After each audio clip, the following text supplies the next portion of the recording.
असम में मुस्लिमों की शादी और तलाक के लिए रजिस्ट्रेशन अब अनिवार्य हो चुका है। मतलब असम में अब निकाह में काजी का कोई काज नहीं, बल्कि सरकार का राज चलेगा।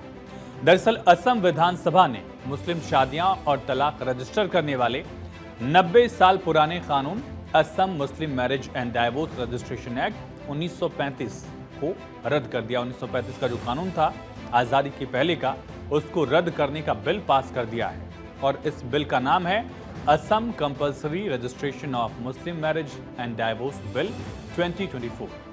पुराने कानून के रद्द किए जाने के बाद मुस्लिम समाज के लोगों को शादी और तलाक का रजिस्ट्रेशन कराना जरूरी होगा। 22 अगस्त को असम कैबिनेट ने इस बिल को मंजूरी दी थी और इस बिल में 2 विशेष प्रावधान रखे गए हैं। क्या है ये प्रावधान, ये समझिए। पहला प्रावधान ये है कि मुस्लिम शादी का रजिस्ट्रेशन काजी नहीं बल्कि सरकार करेगी, जैसा बाकी जगहों पर होता है। माफ कीजिएगा, असम के मुख्यमंत्री हिमंता बिस्वा शर्मा ने कहा कि नए कानून लागू होने से अन्य धर्मों की तरह ही अब इस्लाम में भी बाल विवाह पर पूरी तरह से प्रतिबंध लग जाएगा। भारतीय कानून के मुताबिक बाल विवाह पूरी तरह से गैर कानूनी है। सीएम हिमंता ने सोशल मीडिया प्लेटफॉर्म एक्स पर पोस्ट किया है और लिखा कि आज असम की बेटियों के लिए एक ऐतिहासिक दिन है। असम विधानसभा ने मुस्लिम विवाह पंजीकरण विधेयक 2024 को पारित किया। इस नए कानून के लागू होने के बाद नाबालिग से विवाह की पंजीकरण एक कानूनी अपराध माना जाएगा। इसके अलावा मुस्लिम विवाह की पंजीकरण अब काजी नहीं बल्कि सरकार करेगी इसका पंजीकरण। हमारी सरकार का एक ही उद्देश्य है कि बेटी चाहे मुस्लिम हो या हिंदू, उसके साथ अन्याय नहीं होना चाहिए। मुख्यमंत्री ने कहा कि मैं असम की जनता से प्रार्थना करता हूं, हमारा साथ दीजिए और इस प्रथा को इतिहास के पन्नों तक सीमित रखिए, खत्म कर दीजिए। एक आधुनिक असम में इस प्रथा की कोई जगह नहीं है।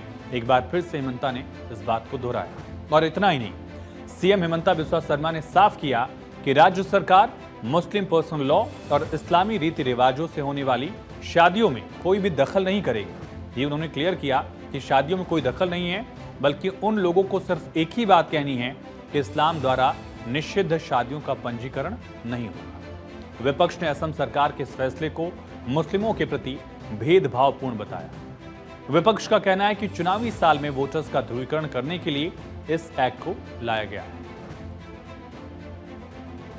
उसमें भी कई चीजें हैं जो गड़बड़ी थी। हम लोगों ने सुझाव दिया कि आप इसको करेक्ट कीजिए, उसको सेलेक्ट कमेटी में आप दीजिए, लेकिन उन्होंने सेलेक्ट कमेटी में नहीं दिया। कुछ चीजें तो ठीक है, लेकिन कई चीजें हैं जो ठीक नहीं है। कई चीजें उन्होंने मान भी ली हमारी, और कई चीज बोला है कि हमने उसको करेक्शन करेंगे, अगले असेंबली में करेक्शन करेंगे। हमने यही बोला, अब इतने जल्दी में एक सेंसिटिव और सीरियस ये बिल है, आप थोड़ा टाइम ले लो, इसको सेलेक्ट कमेटी में लेके आप सोच समझ के आप बिल को बाद में आप लाइए। लेकिन उन्होंने नहीं माना, वो आपने उनका संख्या है वो पास कर लिया। हम लोगों ने उनके उसमें समर्थन नहीं किया है, चूंकि वो पहले करेक्शन करे। पहले जो हमारा मांग है, जो हमने अमेंडमेंट लाया था, जो हमने सुझाव दिया, उसको अगर करेक्शन करेंगे, दुरुस्त करेंगे, तब हमारा सपोर्ट होगा।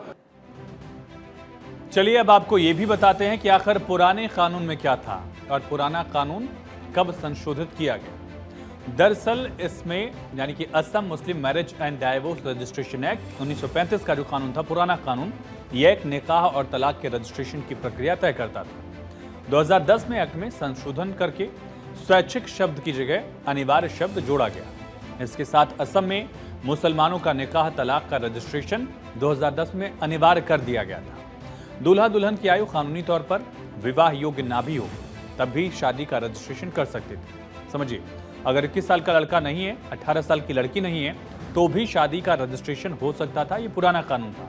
लेकिन अब ऐसी शादियों को अमान्य माना जाएगा, यानी इसका पंजीकरण नहीं होगा। और 1935 के कानून के तहत स्पेशल कंडीशंस में कम उम्र में निकाह की इजाजत दी गई थी। जो पुराना कानून था उसमें कम उम्र में भी निकाह कर सकते थे। लेकिन जुलाई में जारी इंडिया चाइल्ड प्रोटेक्शन रिपोर्ट ने बाल विवाह से निपटने के लिए असम सरकार के प्रयासों की सराहना की थी। क्यों? क्योंकि रिपोर्ट में कहा गया कि कानूनी कार्रवाई के जरिए असम में बाल विवाह के मामलों में कमी आ गई है। 2021-22, 2023-24 के बीच असम के 20 जिलों में बाल विवाह के मामलों में 81% की कमी आई है, ये रिपोर्ट कह रही है। असम सरकार में राजस्व और आपदा प्रबंधन मंत्री जोगेन मोहन ने कहा कि नए कानून से बहुविवाह पर रोक लगाने में भी मदद मिलेगी। उन्होंने कहा कि इससे विवाहित महिलाओं को ससुराल में रहने पर भरण पोषण के अधिकार का दावा करने में सक्षम बनाया जा सकेगा। और असम सरकार के मुताबिक इससे विधवाओं को अपने उत्तराधिकार, इसका अधिकार और विशेषाधिकार लेने में मदद मिल पाएगी, जो उनके पति की मृत्यु के बाद उन्हें मिल पाएगा। असम सरकार के मंत्री ने बताया कि इससे विवाह संस्था को मजबूत बनाया जाएगा और वैसे पुरुष जो शादी के बाद पत्नी को छोड़ देते थे, अब वो ऐसा नहीं कर पाएंगे, पत्नी अपने अधिकार ले पाएगी। We are basically in support of this bill because we also want that all the marriages of Muslim couples should be registered, but there are certain provisions that the government has proposed that all the marriages will be registered in the sub-register office only, but it is not too easy for all the poor and illiterate people to reach the sub-register office and to submit their forms in proper format and to register their marriages.